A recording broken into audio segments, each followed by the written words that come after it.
Assalamualaikum warahmatullahi wabarakatuh. Perkenalkan, nama saya Asyifa, mahasiswi RPL Universitas Muhammadiyah Magelang, Prodi Pendidikan Agama Islam. Pada kesempatan kali ini, saya akan mempresentasikan salah satu tugas dari mata kuliah Ilmu Pendidikan dengan tema Hakikat Manusia dan Hakikat Ilmu Pendidikan.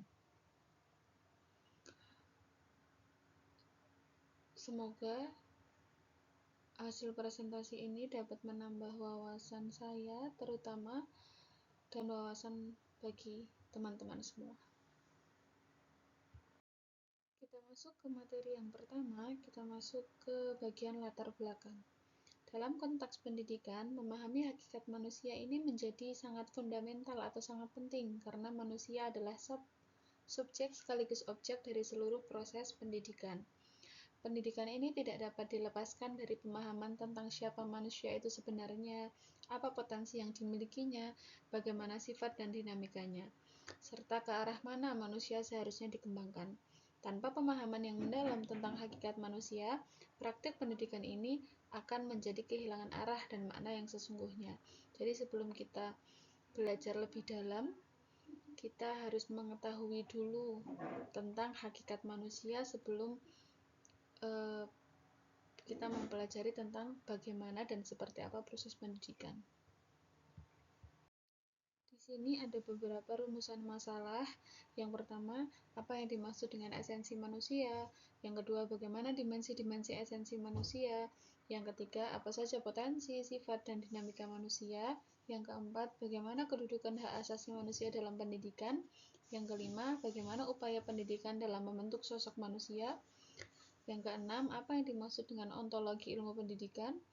Yang ketujuh, bagaimana epistemologi ilmu pendidikan itu sendiri?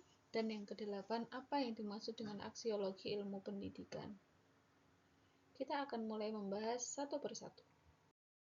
Tujuan dari presentasi tentang hakikat manusia dan hakikat ilmu pendidikan ini sendiri untuk memahami pengertian dan perbedaan lebih mendalam tentang hakikat manusia dan ilmu pendidikan. Kita masuk ke pembahasan yang pertama, yaitu esensi manusia. Dari perspektif religius, esensi manusia ini dapat dipahami sebagai makhluk ciptaan Tuhan yang memiliki keistimewaan dibandingkan makhluk lainnya. Yang kedua ada dimensi manusia. Nah, dimensi manusia ini ada banyak hal.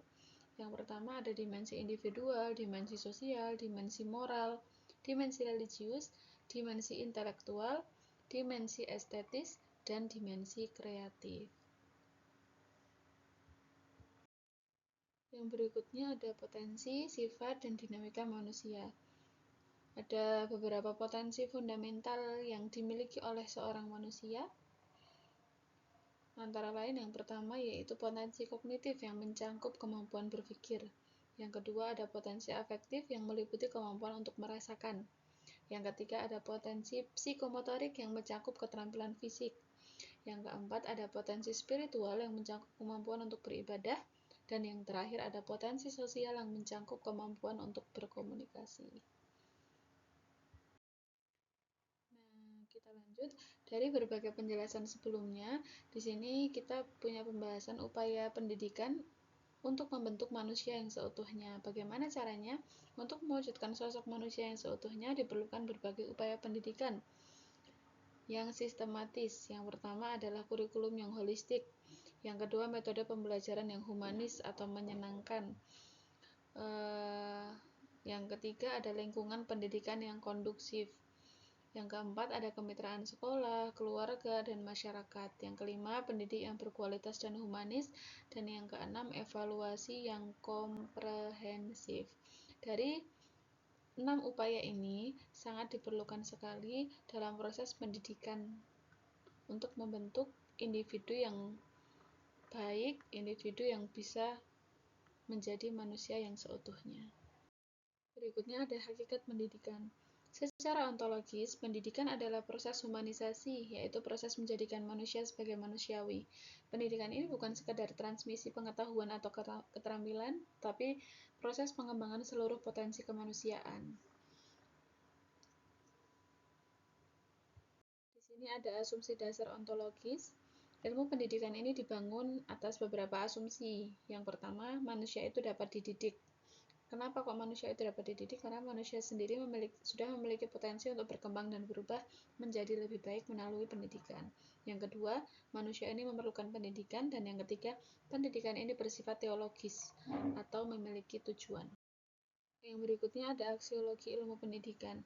Aksiologi ini juga mencakup dimensi etis. Ilmu pendidikan tidak bebas nilai, tetapi syarat dengan pertimbangan nilai dan etika. Yang pertama ada tanggung jawab moral, yang kedua ada prinsip, yang ketiga ada keadilan dan pemerataan, yang keempat ada penghormatan terhadap autonomi, dan yang kelima ada integritas penelitian.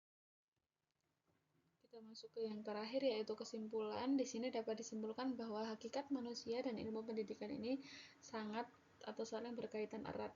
Manusia ini adalah makhluk yang kompleks yang memiliki berbagai potensi dan dimensi. Sementara ilmu pendidikan hadir untuk mengembangkan potensi tersebut agar manusia dapat menjadi pribadi yang utuh. Ontologi, epistemologi, dan aksiologi ilmu pendidikan memberikan dasar filosofis dalam memahami dan melaksanakan pendidikan yang bermakna. Semoga presentasi yang saya sampaikan dapat dipahami dan diterima dengan baik. Mohon maaf bila ada salah dan kurangnya. Wassalamualaikum warahmatullahi wabarakatuh.